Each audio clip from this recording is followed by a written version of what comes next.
बांधवांनो, माझ्यावर जो भ्याड हल्ला झाला त्या हल्ल्याचं मला दुःख तर भरपूर व्हायले. अख्ख्या महाराष्ट्रामधून मला फोन यायलेत धनगर बांधवांचे असतील, बौद्ध बांधवाचे असतील आणि इतर समाजाचे फोन यायलेत की महेशराव, प्रत्येक वेळेला तुम्ही छत्रपती होळकर फुले शाहू आंबेडकरांचं नाव घेऊन जय भीम, जय शिवराय, जय मल्हार म्हणून तुम्ही प्रत्येक काम केलेलं असताना देखील तुमच्यावर असा भ्याड हल्ला झाला. याचा जाहीर निषेध करतो. प्रत्येक समाजामधून असा निषेध व्हायलाय. पण धनगर बांधवांनो किंवा जे कोणी हे व्हिडिओ ऐकतात, तुम्हा सगळ्यांना माझी एक कळकळीची विनंती आहे. हे व्हायलंय कशामुळं? आतापर्यंत 20-20 रुपयाची पाण्याची बॉटल विकून जगणारा एका शेतकऱ्याचा, गरीब धनगराचं पोरग ह्याला अचानक ह्या 5-6 महिन्यामध्ये जेवढा त्रास कशामुळे व्हायलाय ह्याचं तुम्हाला पहिलं उत्तर मी देतो. मी ज्यावेळेस इथं बोगस कामं किंवा भ्रष्टाचार विरोधी मोहीम माझ्या हातामध्ये घेतली, इथल्या प्रस्थापितांना कळ लागायला लागली. गंगाखेडमधले प्रस्थापित जे आहेत त्यांचे जे चमचे आहेत ते आपल्या समाजाचे आहेत, धनगर समाजाचे आहेत.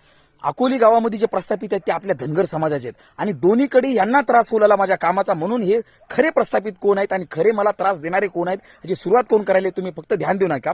पहिल्यांदा माझ्यावर हल्ला त्या कापसे गार्डनमध्ये झाला, ज्यावेळेस मूलभूत अधिकारांची माहिती देण्यासाठी सगळे जज तिथं मंडळी आले होते. मी तिथं फोटो काढत असताना PI डोंगरेनं मला उचललं. डोंगरेनं मला एवढी मारहाण केली, त्याचे शब्द एवढे सगळे कमरेच्या खालच्या शिव्या होत्या, माय बहिणीवर शिव्या होत्या. त्या डोंगरेच्या शिव्या देत असताना तो मला म्हणत होता की तुझ्यामुळं एकही गुत्तेदार इथं काम करत नाहीये, एकही कॉन्ट्रॅक्टर तुझ्यामुळे काम करीना, कामं सोडू चाललीत. म्हणजे डोंगरेनं काय गुत्ते घेतलेत काहीतरी का? तो कॉन्ट्रॅक्टरदार आहे. मी त्यांना म्हणेन ना बाबा, चांगलं काम करा नाही तर बंद करा, माझा अधिकार आहे, तो मी भारताचा नागरिक आहे ना. पण महत्वाचा विषय असा की डोंगरे ज्यावेळेस मला त्या व्हॅनमध्ये कोंबत होता त्यावेळेस स्वतः संभाजी पोले, जो धनगर समाजाचा आहे, आपल्या अकोली गावचा सरपंच आहे, तो तिथंच होता. तो बाबा पोलेचा बाप आहे, तो तिथंच होता. तो पलीकडच्या गाडीपाशी उभा होता आणि तिथून फक्त 5 फुटाच्या अंतरावर मला हे पोलीस आतमध्ये कोंडू लागले. हा शब्द देखील बोलला नाही. मग हा धनगर समाजासाठी काम करतोय का संभाजी पोले? हे महत्वाचा पहिला विषय. म्हणजे त्यावेळेस ह्याच हरामखोरांनी षडयंत्र केलं होतं आणि पोलीस प्रशासनाला समोर करून ह्यांनी मला दडपशाही करून मारण्याचा प्रयत्न केला. ओके, पहिला प्रश्न. दुसऱ्यांदा ज्यावेळेस मी त्याच्यातून बाहेर निघून पुन्हा काम माझं रेग्युलर सुरू केलं, ह्या प्रस्थापितांच्या विरुद्ध पुन्हा लढायला सुरुवात केली, त्यावेळेस स्वतः बाबा पोले, स्वतः सुनील तांदळे आणि त्याच्यासोबत 2 इतर असे 4 जण मिळून माझ्या प्लॅन्टवर आले. त्यावेळेस त्यांनी माझी तोडफोड केली, ऑटोची मला मारहाण केली, यांच्यावर गुन्हा दाखल केला. पण तरी देखील मी विचार काय केला, चला बाबा ठीक आहे, कुठंतरी आपल्या समाजाचा माणूस आहे, आपल्या समाजामध्ये आपल्याबद्दल तेढ निर्माण होणे म्हणून मी त्या गोष्टी थोड्याशा इग्नोर केल्या. बऱ्याच जणांना वाटलं चला ठीक आहे, ग्रामपंचायत आहे, त्यांच्या गावचा विषय, सगळे सोयरे आहेत, सोडून दिला विषय. पण आता ही तिसरी वेळ आहे, इथं देखील बाबा पोले सामील आहे. कशा प्रकारे? तिथं API गीते मॅडम आहेत, त्यांना तुम्ही कधी जाऊन पाठीमागं विचारायचं, त्यांनी हा प्रश्न सॉल्व्ह केला होता. गीते मॅडम म्हणल्या होत्या की हा मारणारा शब्द आहे, हा व्यतिरिक्त शब्द जातीवाचक नाहीये. सगळं मिटलेलं असताना स्वतः बाबा पोले तिथं आला. तिथून त्या रोडे म्हणायच्या पॅन्थरच्या एका माणसाला तो आतमध्ये घेऊन गेला पोलीस स्टेशनमध्ये. त्यानं त्याला काय सांगितलं की काय नाही, की तिथून ते शांत झालेले बौद्ध बांधव पुन्हा माझ्या भडकून उठले. म्हणजे आणि त्यांनी पुन्हा हे बाहेरून मला तिथून ओढीत नेऊन बाहेर बाबासाहेबांच्या पुतळ्यासमोर मला मारहाण केली. आणि ह्या घटनेमध्ये पोलीस डिपार्टमेंट गंगाखेडचं सगळ्यात जिम्मेदार आहे. एखादा गुन्हेगार जर पोलीस स्टेशन मधून नेला तर ते देखील गुन्हा आहे. पण मी गुन्हेगार नसताना मला पोलीस स्टेशन मधून नेलं, अख्खं पोलीस स्टेशन सस्पेंड झालं पाहिजे. माझी महेश बिडगरची मागणी आहे. अख्खं पोलीस स्टेशन, जर तुम्हाला पोलीस स्टेशन मधला एखादा गुन्हेगार किंवा एखादा नागरिक तिथं आलेला, तुम्हाला आसरा मागण्यासाठी आलेला, जर तुम्हाला सांभाळणं होत नाही तर तुम्ही काय गंगाखेड शहर सांभाळणार आहात? तुमच्यावर सस्पेन्शनची कारवाई झाली पाहिजे. त्याच्यानंतर ज्यावेळेस मी जबाब येत होतो, माझा जबाब गंगाखेड पोलीस स्टेशननं स्पष्टपणे ऐकून घेतला नाही.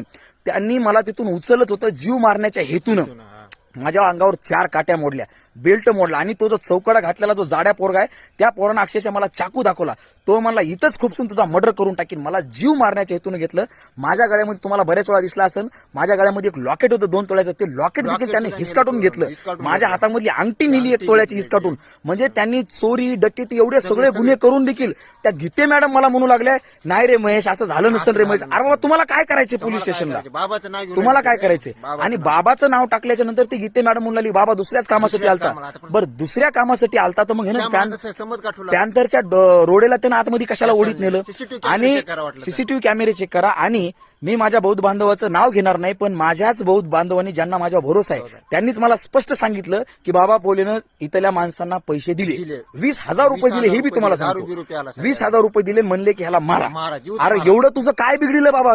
तुझं काय बिघडलं? अरे समाजाचा माणूस आहेस म्हणून तुला आम्ही गावातून जिल्ह्यावर नेलं, तालुक्यावर जिल्ह्यावर नेलं, डोसक्यावर घेऊन नाचायला तुला, आणि तू आपल्याच माणसाला असं दाबादाबी करतोस. तुझ्यावर देखील केस, तुझ्यावर गुन्हे किती आहेत, आणि तुझी दडपशाही या गंगाखेडमध्ये किती चाललेला, अकोली गावामध्ये किती चाललेला, तुझा फेरा भरलाय, तुझ्या बापाचा नाग्या, तुझ्या परिवाराचा फेरा भरलाय. ते एक दिवस तुझ्या पलटणार म्हणजे पलटणार. जय भीम, जय शिवराय, जय मल्हार. सगळ्या छत्रपती होळकर फुले शाहू आंबेडकरांच्या मावळ्यांना माझी विनंती आहे की ह्या हरामखोरांना तुम्ही जाब विचारला पाहिजे, आणि येत्या 2 ते 3 दिवसामध्ये सोमवार किंवा मंगळवारी आपण गंगाखेडमध्ये मोर्चाचं आयोजन करणार आहेत. त्यावेळेस मी तुम्हाला त्याची तारीख फिक्स आणि सगळा टाइम वगैरे सगळं सांगतो.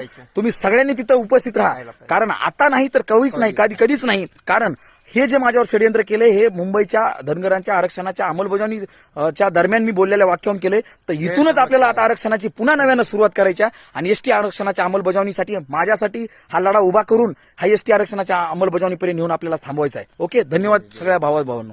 आणि मला दुःख या गोष्टीचं व्हायलंय की विनाकारण माझा गुन्हा नसताना माझ्यावर हा हल्ला झाला, पण कुठेतरी आनंद बी व्हायलाय मला. का?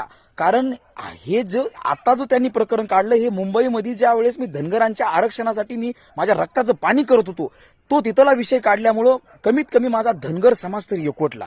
कारण अख्ख्या महाराष्ट्रामधून मला एवढे फोन यायलेत की महेश भाऊ फक्त सांगा आम्ही गंगाखेडला कधी यायचं, अख्खं गंगाखेड जाम करून टाकू. एवढे फोन यायले तर मला कुठेतरी सार्थक वाटायले की मला 4 काय मी धनगरांसाठी पहिल्यापासून म्हणतोय, धनगरांसाठी 4 काय मी 100 काट्या खायला काय तयार आहे, माझ्या जीवाचं पाणी करायला तयार आहे, पण माझा समाज एकवटला पाहिजे, माझा समाज एक झाला पाहिजे, आणि तो आज झालेला दिसतोय मला. एवढे फोन यायलेत. अरे मग एका 5 मिनिटात टाकलेला व्हिडिओ 5-5, 6-6 लाखावर चाललाय, एका 2 तासामध्ये व्हिडिओ चाललाय. म्हणजे लोकांना माझे विचार पटतेत, लोक त्याच्यावर प्रतिक्रिया द्यायलेत. आणि जे माझे निगेटिव्ह हेतून जे व्हिडिओ माझे काही बौद्ध बांधवांनी, चला ठीक आहे, मी त्यांच्याबद्दल राग मानत नाहीये, त्यांनी जे माझे चुकीच्या ह्यानं व्हायरल केले की बाबा ह्याला भीमटोला दिला. अरे बाबा, भीमटोला कोणाला द्यायचा आहे? जो विनाकारण सूडबुद्धीनं जातीवाचक किंवा मनोवादी आहे, विनाकारण त्रास देतो, अन्याय करतो, त्याला भीमटोल्याची गरज आहे. माझ्यासारख्या एखाद्या छत्रपती होळकर फुले शाहू आंबेडकरांच्या मावळ्याला भीमटोला देऊन तुम्हाला काय भेटणार आहे? पण तसे तुम्ही जे व्हिडिओ टाकताय त्या व्हिडिओ खालच्या कमेंट बघा. बौद्ध समाज असेल, धनगर समाज असेल, मराठा समाज असेल, सगळ्याच समाजामधले काय म्हणालीत लोक की ते म्हणाले की महेश बिडकरचं काहीच चुकलं नाही, अख्ख्या महाराष्ट्राला कळून चुकाले.